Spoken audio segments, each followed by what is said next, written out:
মা জানো তো, কাল ইচ্ছে করেই অফিস থেকে সোজা এই বাড়ি চলে আসলাম। শ্বশুরবাড়ি গেলেই সকাল থেকে খাটনি, তারপর আবার ননদ এসেছে ভোট দিতে, এই সপ্তাহ পুরো থাকবে। আজ আবার নন্দাই আসবে, মানে বুঝেছো, আমার খেটে খেটে দিন শেষ। অফিস ছুটি দিয়েছে শ্রমিক দিবসে, কিন্তু বাড়ির শ্রমিকের কোনো ছুটি নেই। এক নাগাড়ে কথাগুলো বলে গেল কুহু। ঘড়িতে 10টা 3। এই ঘুম থেকে উঠে ডাইনিংয়ে বসলো কুহু। সমীরণ সকাল সকাল বাজারে গেছে। মেয়ে এসেছে, এই উপলক্ষটাই বা কম কিসের। রান্নাঘরে শর্মিলা তখন গ্যাসের একদিকে দুধ ঘন করতে বসিয়েছে, সেটা দিয়ে চা বসাবে। ঘন দুধের কড়া 1 কাপ চা বড্ড ভালোবাসে। মেয়ে ঘুম থেকে উঠেছে দেখেই বসিয়ে দিয়েছে। এর মধ্যে একটু এলাচ পড়বে, আদা পড়বে। আজ শর্মিলা ভেবেছিল চাল ডাল আর ডিম সেদ্ধ করে খেয়ে নেবে। আজকাল আর রান্নাঘরে আসতে ইচ্ছে করে না। কাল অবধি ছোট ননদ ছিল, ভোট দিতে এসে 2 দিন কাটিয়ে গেল। এইটুকু আরাম বোধ হয় সব মেয়েদের পাওনা, না হলে ভাড়া বাড়ির দোহাই দিয়ে এখনো ঠিকানা বদলালো না। তাড়াতাড়ি আলুগুলো কাটছে শর্মিলা ঘ্যাচ ঘ্যাচ করে। আজ একটু সাদা আলু চচ্চড়ি দিয়ে পরোটা করে দেবে। ঘিয়ে ভাজা পরোটা বড্ড ভালোবাসে কুহু। শ্বশুরবাড়িতে আর ওই সব খেতে হবে না। সকালে নিজের টিফিন নিজে না গুছিয়ে নিলে সেদিন মেয়েটার আর টিফিন নেওয়া হয় না। ভাবনাটা আসতেই পুরনো দিনগুলো মনে পড়ল। শ্বশুরবাড়ির প্রথম দিন থেকেই নিজের খাবারের দায়িত্ব নিজেরই ছিল শর্মিলার।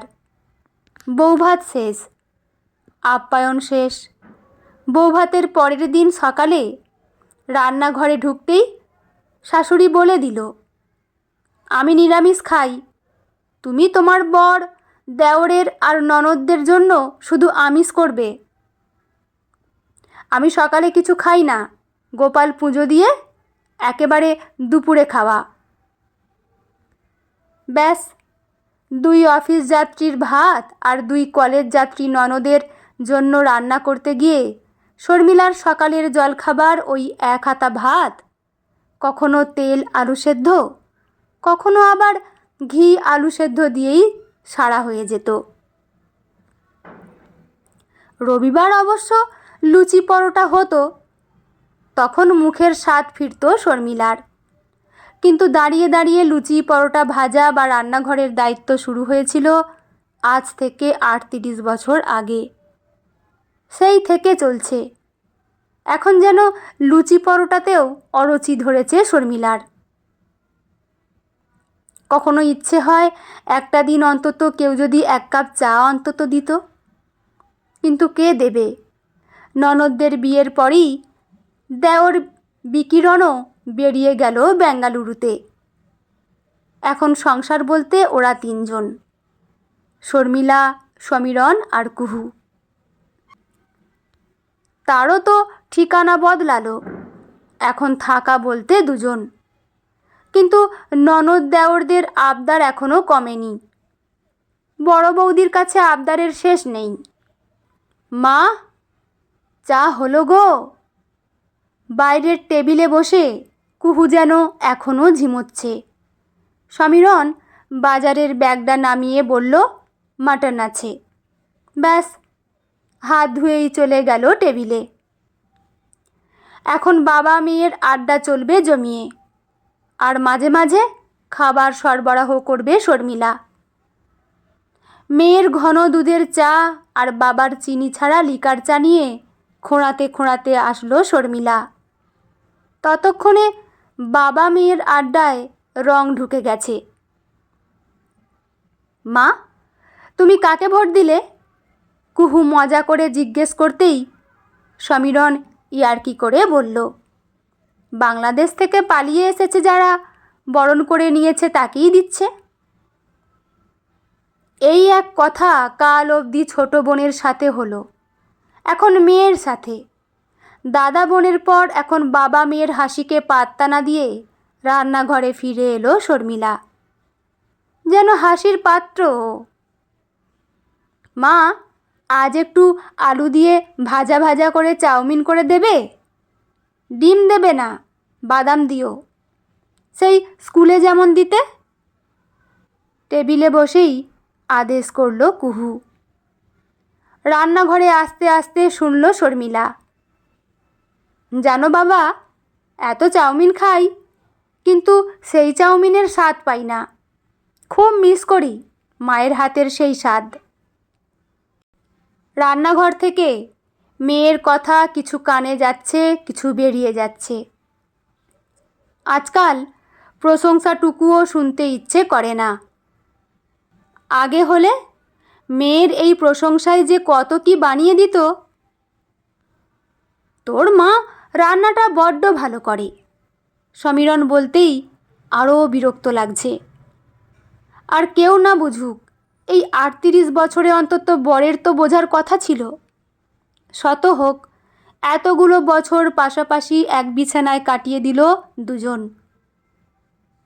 চাউমিনের প্যাকেটগুলো ছিঁড়ে ফুটন্ত জলে দিচ্ছে, আর এই সবই ভাবছে শর্মিলা। আজ শর্মিলার মায়ের কথা খুব মনে পড়ছে।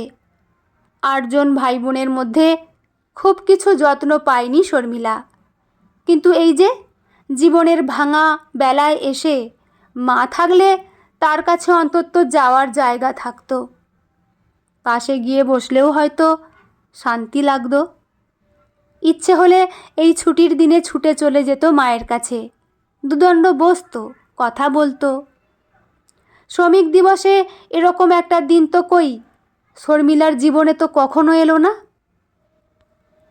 চাউমিনগুলো ছেঁকে নিয়ে কড়াইয়ের তেলে আগে বাদামগুলো লাল লাল করে ভেজে তুলে নিল শর্মিলা। তারপর তাতে আলুগুলো ভাজতে দিয়ে মাংসটা ব্যাগ থেকে বের করে ধুয়ে নিল।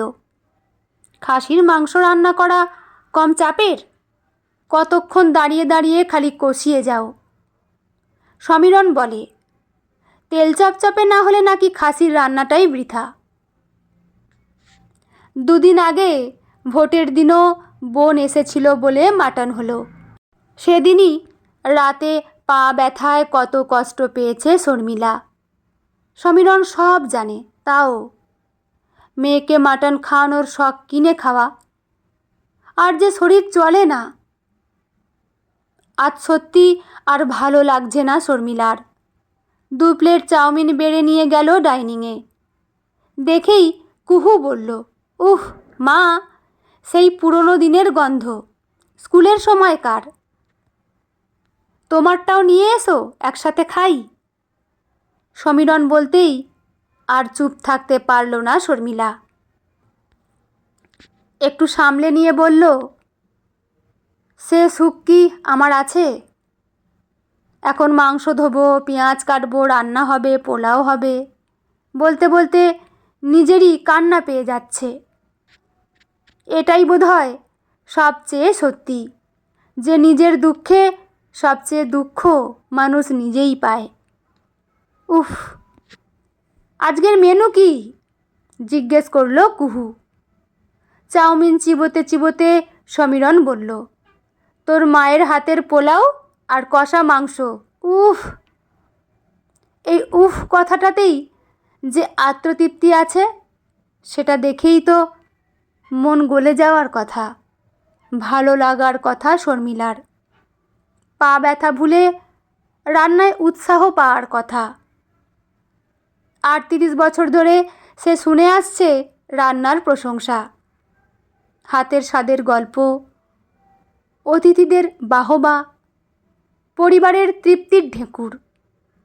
38 বছরে কত কিছু বদলে গেল। সরকার বদলালো, শিক্ষা বদলালো, মানুষের ভাষা বদলালো, সংসারের সাজ বদলালো। শুধু বদলালো না শর্মিলাদের জীবন। ওরা কেন বলতে পারে না যে আজ সংসারে তালা পড়বে, আজ আমার ছুটির দিন?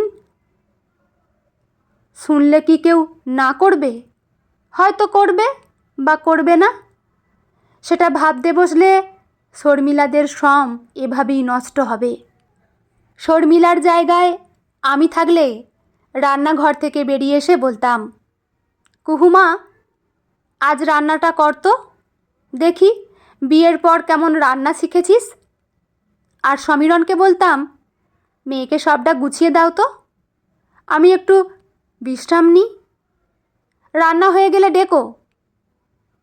কিন্তু জানি এখানে তা হয়নি।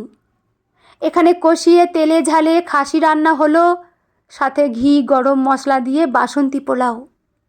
ঝাল মিষ্টি প্রশংসা পেয়ে গেলে জল হয়ে গেল শর্মিলা। বাইরেটা সামলে গেলেও এইভাবেই ঘরে দিনের পর দিন শ্রমিকরা হেরে যাচ্ছে। আর শর্মিলারাও হারালো আর একটা শ্রমিক দিবস। 1 মে এভাবেই হেরে গেল।